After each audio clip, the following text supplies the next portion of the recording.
Have you ever thought about the crime behind the crime? I mean, not just the final act itself, but all the little things that lead up to it. The whispers of encouragement, the secret plans, the person who provides the tools. Today, we're diving deep into that invisible world, exploring the minds that guide the hands that commit the crime. You know, it's a question the law has to deal with every single day.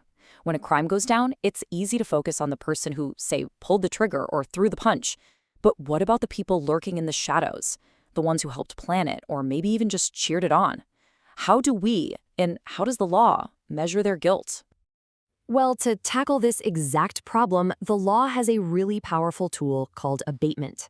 It's a legal concept designed to hold everyone who contributes to a crime accountable, not just the person who performs the final act.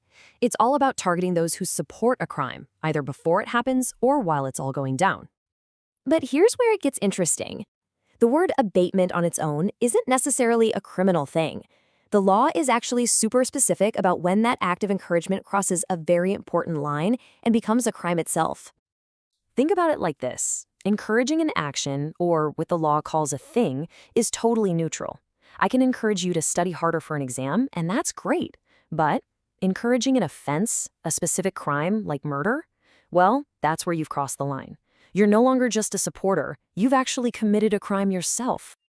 So how exactly does someone abet a crime? Well, the law breaks it down into three main methods. You can almost think of them as the three different faces of abatement. There's instigation, conspiracy, and intentional aid. Let's break each one of these down. First up, we've got instigation. This is probably the most direct form of encouragement you can imagine. It's about planting that criminal idea in someone's head, or, pouring gasoline on a fire that's already started. But it's not always some loud command. It can be a really subtle suggestion or even just a quiet nod of approval.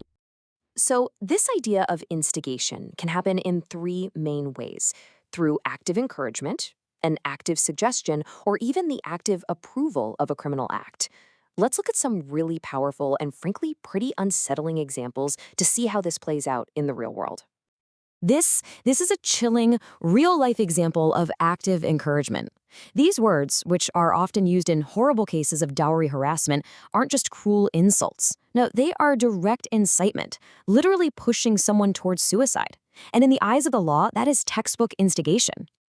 And when we talk about approval, you might think of just a quiet nod or someone passively agreeing, but it can be so much more than that. It can be a loud, public, and absolutely horrifying spectacle that basically gives a giant green light to a terrible, terrible act. Yeah, in the historical practice of sati, huge crowds would actually chant this slogan as a widow was led to her husband's funeral pyre to be burned alive. This was a form of active, very public approval for her forced suicide. And to make it even more horrific, they would often play loud drums to drown out her screams. This is the very definition of active approval. Okay, the second phase of abatement is conspiracy. And here's where you've got to pay close attention. This is different from the separate crime of criminal conspiracy. For abatement, just agreeing to a crime in secret isn't enough. Somebody in that group has to take at least one real step, some kind of preparatory action, to move that plan forward. That's the key that turns a simple agreement into abatement. And that brings us to our third method, providing intentional aid. This is all about knowingly helping a crime to happen. Now, it can be something you do, like handing someone a weapon.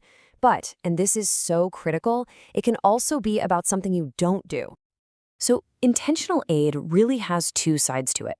Aid by act is pretty straightforward, right? But aid by illegal omission, that's where things get really fascinating. This holds you responsible for doing nothing when you had a legal duty to do something. So a police officer who just stands there and watches an illegal beating happen, well, in the eyes of the law, they're intentionally aiding that crime by failing to do their job. Okay, but here's a really interesting question. What if the whole plan falls apart? What if you encourage a crime, you help plan it, but it never actually happens? Say you tell someone to commit a murder and they just refuse. Are you still on the hook? This is such a critical distinction. For instigation and conspiracy, the answer is a clear yes. You are absolutely still guilty even if the crime itself never takes place. But for intentional aid, the answer is no. For that, the crime has to actually be committed for the person who helped to be held responsible for abatement.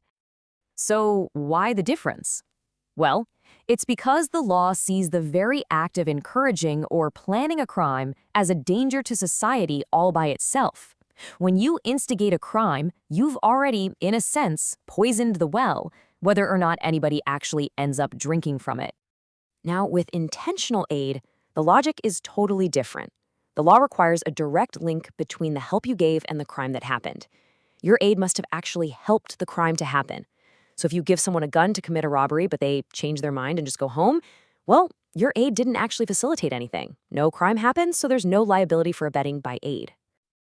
And all of this brings us to a really fundamental question of justice, right? Why does the law go to all this trouble to define these crimes behind the crime? What's the ultimate goal of having this concept of abatement? At its core, the idea of abatement exists to cast a much wider net. It makes sure that everyone in that chain of criminal action, from the person who first came up with the idea to the one who drove the getaway car, can be held responsible.